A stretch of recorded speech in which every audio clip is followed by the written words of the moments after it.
शेतकरी मित्रांनो नमस्कार. साईनाथ रहाणे यूट्यूब चॅनलवरती आपणा सर्वांचं सहर्ष स्वागत आहे. आज मी तुमच्यासाठी एक खास विषय घेऊन आलो आहे, कारण आज जवळजवळ 21 तारीख आहे, 21 मार्च, आणि ऊन भरपूर प्रमाणामध्ये वाढलेलं आहे. तर अशा काळामध्ये डाळिंबागेमध्ये किंवा ड्रॅगन फ्रूट किंवा इतर जे काही फळपिकं असतात त्यांना सनबर्निंग म्हणजे ज्याला धूप चट्टा म्हटलं जातं किंवा काळा चट्टा म्हटलं जातं, तर हा प्रॉब्लेम सध्या सुरू होतो. तर त्याच्यावरती काय उपाययोजना करता येईल ते तुम्हाला आज सांगणार आहे. पहिली गोष्ट आहे, जर तुम्हाला क्रॉप कव्हर टाकणं जर शक्य असेल तर क्रॉप कव्हर तुम्ही टाकू शकता, पण थोडासा महागडा खर्च येतो, रिझल्ट चांगले मिळतात. फक्त एकच आहे की खूप पाऊस सुरू झाला पावसाळ्यात की तो आपल्याला काढावा लागतो. त्याच्यामध्ये जरा चांगल्यामधला टाकला तर तो आपल्याला टिकतो. जर लाईट वेट टाकला तुम्ही तर वाऱ्याने ते फाटायची शक्यता पण असते. आता ज्यांना चांगल्या क्वालिटीचं टाकायचं ते टाकू शकता. दुसरं आहे की आता फळांना पिशवी टाकणे, म्हणजे ज्याचं बजेट आपल्याला कमी बजेटमध्ये आपल्याला आपलं काम भागवायचं आहे, तर जे काही आपलं फळ आहे त्या फळाला आपण पिशवी साधारणतः टाकू शकतो. एक ₹1000 ₹1.5 आसपास आपल्याला खर्च येतो. तर ती पिशवी टाकूनसुद्धा आपण फळांचा होणारे डाग म्हणजे सनबर्निंग आपण थांबवू शकतो. अजून एक प्रश्न आहे की समजा या दोन्ही गोष्टी आपल्याला करणं शक्य नाही, तर ज्याला आपण भारतामध्ये जुगाड म्हणतो, महाराष्ट्रात जुगाड म्हणतो, काय करता येईल? तर पहिली गोष्ट आहे की जसजसं ऊन वाढेल तसतसं तुम्हाला पाणी बागेला वाढावं लागणार आहे. पास्टाची मल्चिंग केलेली असेल तर अतिउत्तम, आपल्याला अधिक त्याचा फायदा भेटेल. बाकी वरतून आपल्याला जर काही शेंडे आपल्या बागेमध्ये निघालेले असेल तर शेंडे राहून द्यायचे आहे, जेणेकरून आपले 30-40% का होईना फळं सावलीमध्ये येतील. म्हणजे अतिरिक्त वाढणारा शेंडा आपण काढायचा नाही आहे, किंवा थोडं नायट्रोजन देऊन आपण शेंडा काढू पण शकतो. ही एक उपाययोजना आपण करू शकतो.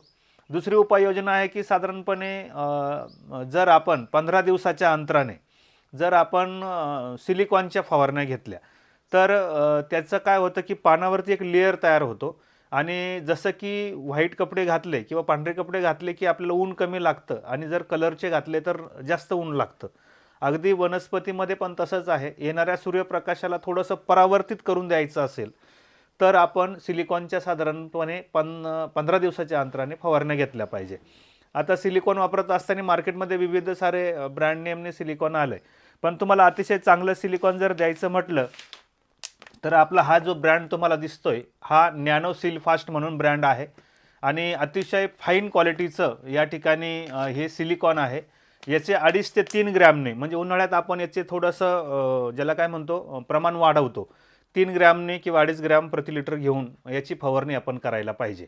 आता याला जोडी अजून काय घेता येईल तर मार्केटमध्ये मिरॅकल 9 किंवा ग्रीन मिरॅकल हा एक प्रोडक्ट आहे. तो साधारण 1.5-2 ml प्रति लिटर घेऊन आणि आपलं सिलफास्ट 2-2.5 ग्रॅम प्रति लिटर घेऊन जर फवारणी 15 दिवसाच्या अंतराने केली तर बऱ्यापैकी आपली फळं हे काळे होणार नाही आहे, आणि झाडावरती जास्त ट्रेस पण येणार नाही आहे. तर ही फवारणी तुम्ही नक्की करा.